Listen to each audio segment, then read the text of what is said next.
आदित्य और शिखा को नया फ्लैट बेहद ही सस्ते और अच्छे दामों पर मिल गया था। आसपास का इलाका भी खूबसूरत था, लिहाजा किसी तरह की कोई परेशानी का सवाल ही नहीं था। आदित्य रोज सुबह करीब 9 बजे ऑफिस रवाना होता और देर शाम घर लौटता। शिखा भी पूरे दिन घर के काम में मसरूफ रहती, मगर एक रात के किस्से ने सब कुछ हमेशा हमेशा के लिए बदल दिया। वो तारीख थी 28 जनवरी 2023, जब आधी रात आदित्य की आंखों से अचानक नींद उड़ गई। वजह थी टेलीफोन की एक आवाज।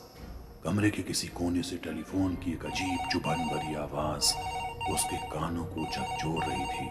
लिहाजा ये आवाज क्या थी, आदित्य ने इसका पता लगाने का फैसला किया। वो घर के ड्राइंग रूम की तरफ बढ़ा, जो पूरी तरह से सन्नाटे की गर्द में था, और वो आवाज कहीं गुम हो गई थी।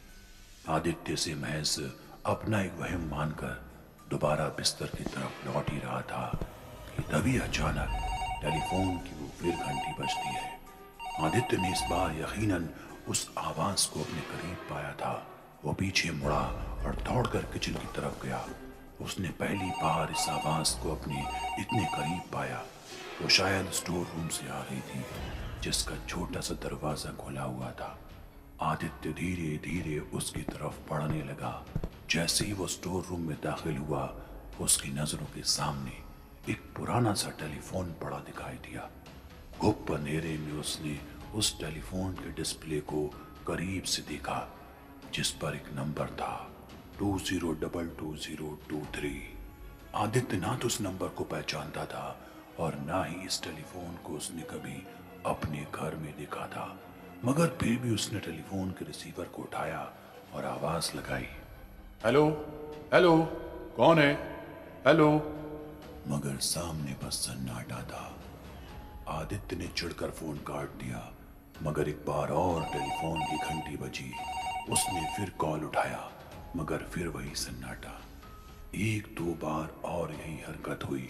इस पर गुस्से में आकर आदित्य ने फोन का वायर ही काट दिया, मगर फिर अचानक फोन बजा।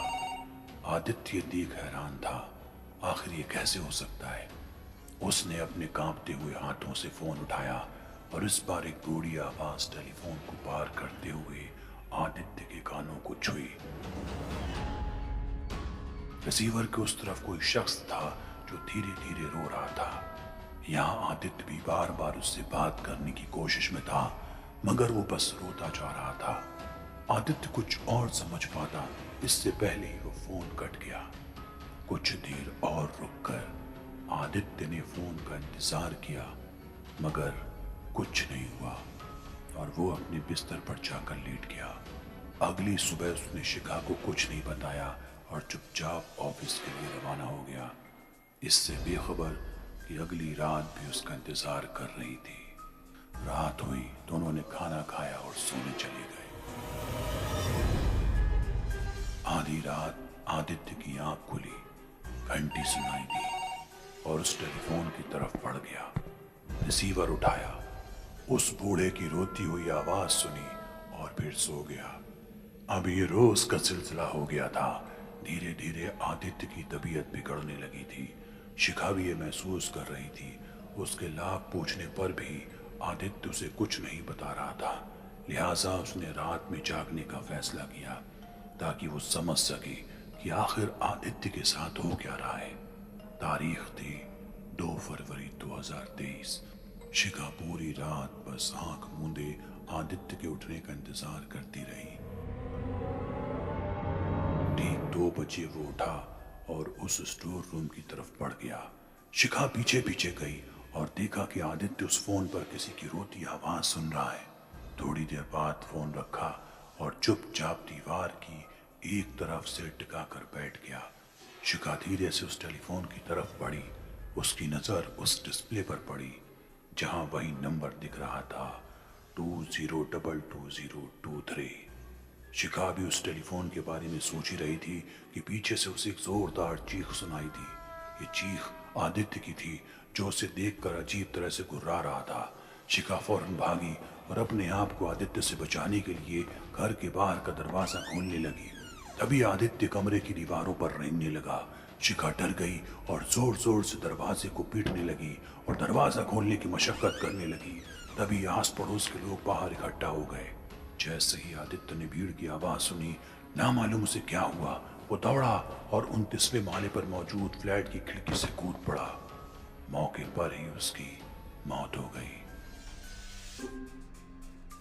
पुलिस पहुंची, तफ्तीश शुरू हुई और फिर खुलासा हुआ एक खौफनाक कहानी का। आस पड़ोस के लोगों ने बताया कि कुछ साल पहले यहाँ एक बाप बेटा रहा करते थे। बाप की उम्र काफी ज्यादा थी और बेटा अभी जवान था, मगर बेहद ही बिगड़ैल किस्म का। वो हमेशा नशे में धुत रहता और इसके लिए अपने बाप से पैसे मांगता। एक रोज जब बाप ने उसे पैसे देने से मना कर दिया तो बेटा गुस्से में आकर अपने बाप के साथ मारपीट करने लगा और उसे स्टोर रूम में बंद कर दिया। कुछ दिनों तक बूढ़ा वहीं बंद रहा। उस स्टोर रूम में उसके पास एक टेलीफोन भी था, मगर वो काम नहीं करता था, लिहाजा वो बूढ़ा आदमी तड़प तड़प कर मर गया। जब इसकी खबर पुलिस को लगी तो बेटे को गिरफ्तार किया गया और स्टोर रूम से उस बूढ़े बाप की लाश बरामद की गई। लोगों ने बताया कि तब से लेकर अब तक कई लोग इस फ्लैट में बहुत कुछ भुगत चुके हैं। देर रात एक टेलीफोन में घंटी बजती है जिसमें मौत की तारीख संख्या में लिखी होती है और वो दिन उस शख्स का आखिरी दिन होता है। अब शिखा भी समझ गई कि दरअसल टेलीफोन में डिस्प्ले हो रहा वो नंबर 20222023 दरअसल आदित्य की मौत की तारीख थी, यानी 2 फरवरी 2023।